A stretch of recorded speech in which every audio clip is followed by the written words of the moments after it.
Pada tahun 1621, Mataram mulai menjalin hubungan dengan VOC. Kedua pihak saling mengirim duta besar. Akan tetapi, VOC ternyata menolak membantu saat Mataram menyerang Surabaya. Akibatnya, hubungan diplomatik kedua pihak pun putus. Serangan ini dimulai pada tanggal 22 Agustus tahun 1628 di Teluk Jakarta dengan munculnya 59 perahu yang membawa 900 prajurit di bawah Temenggung Bahu Reksa dari Kendal, dan tanggal 3 Desember 1628 dengan berangkatnya tentara Mataram. Pada tahun 1619, VOC berhasil merebut Jayakarta di bagian barat Pulau Jawa yang belum ditaklukkan Mataram dari Kesultanan Banten dan menggantikan namanya menjadi Batavia, sekarang Jakarta. Markas mereka pun dipindah ke kota Batavia menyadari kekuatan bangsa dan maskapai dagang Belanda tersebut. Sultan Agung mulai berpikir untuk memanfaatkan VOC dalam persaingannya menghadapi Surabaya dan Kesultanan Banten. Sasaran Mataram berikutnya setelah Surabaya jatuh adalah Banten, yang ada di ujung barat Pulau Jawa. Akan tetapi, posisi Batavia akan menjadi penghalang, perlu diatasi terlebih dahulu oleh Mataram. Bulan April 1628, Kiai Rangga Bupati Tegal dikirim sebagai duta ke Batavia untuk menyampaikan tawaran damai dengan syarat-syarat tertentu dari Mataram. Tawaran tersebut ditolak pihak VOC, sehingga Sultan Agung memutuskan untuk menyatakan perang. Armada Wahyu Reksa membawa 150 ekor sapi, 5.900 karung gula, 26.600 buah kelapa, dan 12.000 karung beras. Pihak Mataram menyampaikan hal ini sebagai alasan keinginan Mataram berdagang dengan Batavia, namun pihak Belanda curiga. Hari berikutnya mereka menyetujui sapi diturunkan dengan syarat kapal Mataram hanya menepi satu demi satu. 100 prajurit bersenjata dari garnisun Kastel Benteng keluar untuk berjaga-jaga. Hari ketiga, 7 lagi kapal Mataram muncul dengan alasan ingin meminta surat jalan dari pihak Belanda agar dapat berlayar ke Malaka.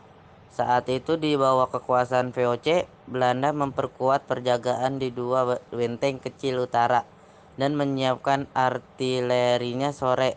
Hari itu 20-an kapal Mataram menurunkan pasukannya di depan kastel. Belanda terkejut dan buru-buru masuk benteng kecil. Sejumlah kapal Mataram lain mendaratkan prajuritnya. Pasukan Mataram kemudian dihujani tembakan dari kastel. Tanggal 25 Agustus, 27 kapal Mataram lagi masuk Teluk, tetapi berlabuh agak jauh dari Kassel. Di sebelah selatan Batavia, serdadu Mataram mulai tiba. Dengan panji perang berkibar, Mataram telah menyatakan dengan jelas keinginannya menyerang Belanda. Esok harinya, terhitung 1.000 prajurit Mataram memasang kuda-kuda di depan Batavia. Tanggal 27 Agustus, mereka menyerang benteng kecil Hollandia di sebelah tenggara kota.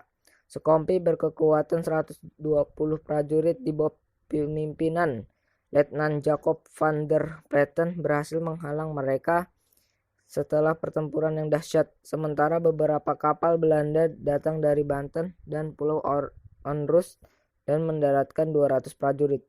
Kini Kastel dipertahankan oleh 530 prajurit. Pasukan kedua tiba bulan Oktober dipimpin Pangeran Mandurareja, cucu Ki Jurmartani. Total semuanya adalah 10.000 prajurit.